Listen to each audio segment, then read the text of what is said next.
I feel like this is kind of common sense, but I'm going to explain it anyways. So there are labs, and there are multiple labs, and then there are long-term storage facilities or long-term storage locations. And a lot of the time, the long-term storage locations look like labs. And so it's very, very difficult to figure out what's a lab and what's a long-term storage location. In my opinion, long-term storage locations are scarier than labs because labs can pump them out real quick and then store them somewhere else. But what you should also know is that there's a shelf life on illegal drugs just like there's a shelf life on legal drugs. And so LSD can only last for a year, and we're not assholes, so we don't send out more than a year's supply ever, and we don't even send out a year's supply at once ever. But that's because it's dangerous for us to do that. And so the reason I know that is because someone told me. People have told me a lot of things, and that's because I was supposed to know certain things because it's my job to know certain things.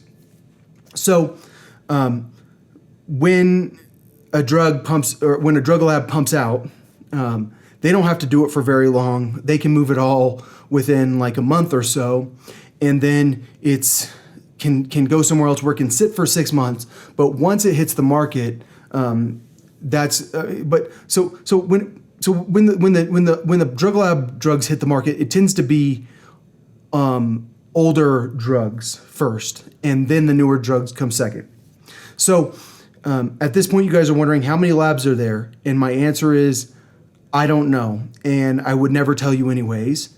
And the other question is what makes Colorado Springs different than the other places? And what I'll tell you is the cops are vicious here. They're mean as shit. This is the murder lab. This is the lab where the cops will murder you. And so when I'm worried about what's going to happen to my brother because he's in jail for 5 days, like, you have to understand, like, I think the cops might try to get him hurt because that's the way they are. They are mean here. They will rob you. They will beat you up. They are vicious in this town specifically. In other towns, it's not like that. I mean, I'm telling you, in San Antonio, do you know how many times I got a ticket? 0 times. How many tickets have I had in Colorado in 2 years? 2 tickets, been pulled over 3 times. One of the times I think it was just a coincidence. I think I was in Crested Butte or something like that, where I was somewhere near Crested Butte and someone pulled me over. And it was because he thought I was a drunk driver because the signs were all weird. It was a trap, and that's why the police were there.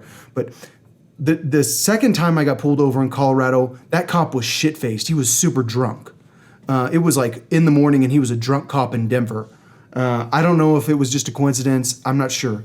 But what I'm trying to tell you is the cops here are not like the cops everywhere.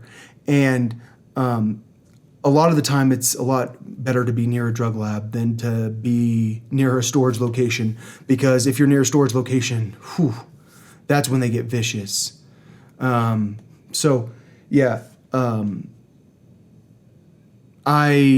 wish I could leave Colorado. Like, I moved here because my family's here. I don't want to live here. This place is like this is hell lab. Of anywhere in the world, this place is fucking terrible. I hate the police here. They're so freaking mean here. And there's nothing I can do about it. So Carnival Row, y'all should watch it. It's on Amazon.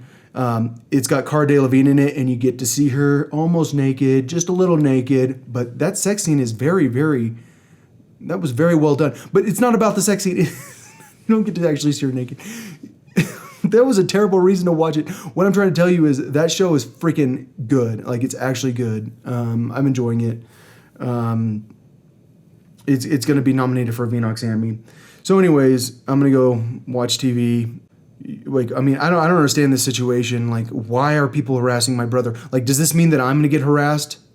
Like, I haven't left my house, but I just went and got my car worked on. And so I assume they think that I'm sitting on drugs right now. The thing is, they can't search our cars because, like, you have to take the car apart completely to search it.